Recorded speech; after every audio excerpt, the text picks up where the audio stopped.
Hello दोस्तों, स्वागत है आपका एग्जाम ग्रेड यूट्यूब चैनल में। मेरा नाम अंकुश। इस वीडियो में दोस्तों हम पढ़ने वाले हैं भारतीय स्वतंत्रता अधिनियम 1947।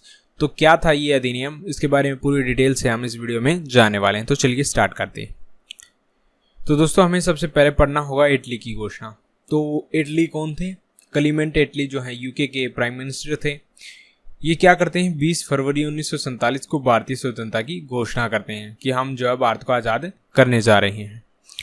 इसके बाद ब्रिटेन की जो सरकार होती है वो 30 जून 1948 तक का समय तय करती है कि हम इस समय तक भारत को आज़ाद कर देंगे। ठीक है, अब जब ये घोषणा होती है तो इसके बाद कुछ हलचल तो होगी, और जो लॉर्ड माउंटबेटन है वो भारत में आते हैं मार्च 1947 को भारत के अंतिम वायसराय बनकर।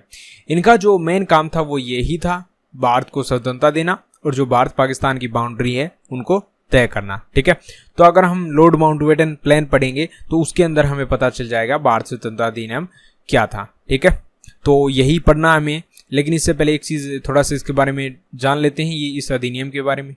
तो ये जो दोस्तों अधिनियम था ये इंग्लैंड में पास हुआ था और 4 जुलाई 1947 को इसको पास किया गया था। भारतीय स्वतंत्रता जो बिल था इसको ब्रिटिश संसद में पेश कर दिया गया।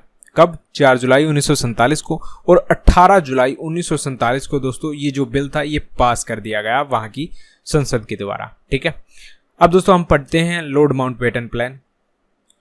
तो इसका जो योजना थी, इसका पहला काम तो यही था, भारत और पाकिस्तान का जो है विभाजन करना। ठीक है, और उनकी सीमाएं तय करना। साथ ही इसमें क्या हुआ था, बंगाल और पंजाब का जो है विभाजन किया गया था। ठीक है, आपको पता होगा पंजाब जो है पाकिस्तान में भी है, भारत में भी है। ठीक है, इसी तरह बंगाल का विभाजन हुआ था। जो उत्तरी पूर्वी सीमा प्रांत थे, असम के जो सिलहट जिले थे, वहां पर जनमत संग्रह कराने का फैसला लिया गया। यानी कि वहां के लोगों के द्वारा ऊपर छोड़ दिया गया कि वो किस देश में रहना पसंद करेंगे।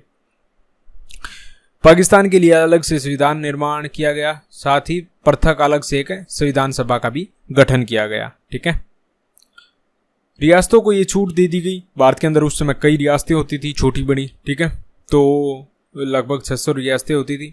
तो इनको ये छूट दे दी गई, ये चाहे तो भारत में मिल सकती हैं, चाहे पाकिस्तान में। ठीक है, या फिर अगर चाहें तो खुद स्वतंत्र भी हो सकती हैं। लेकिन ऐसा कुछ नहीं हुआ। स्वतंत्र कोई भी ऐसे कुछ 2-4 नाम को छोड़ दें तो कोई ऐसी जो रियासत नहीं थी जो स्वतंत्र हुई।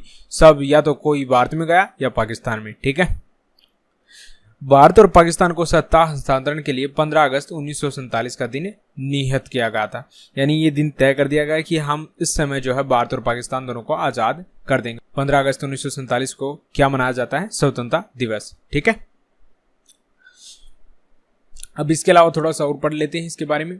तो रेडक्लिफ की अध्यक्षता बनाई गई और इसकी अध्यक्षता में जो 2 आयोग बने, ब्रिटिश सरकार ने इनका गठन किया था, जिसका कार्य क्या था, इनके विभाजन की देखरेख और नए गठित होने वाले राष्ट्रों की अंतर्राष्ट्रीय सीमा।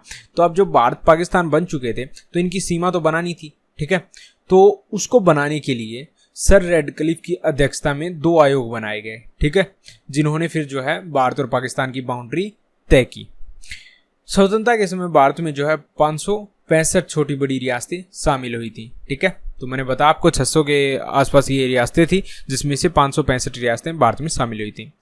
उसमें जो भारत के प्रथम गृह मंत्री थे सरदार वल्लभ भाई पटेल जी, इनकी कठोर नीति थी जो भारत के लिए। ठीक है, एकता के लिए।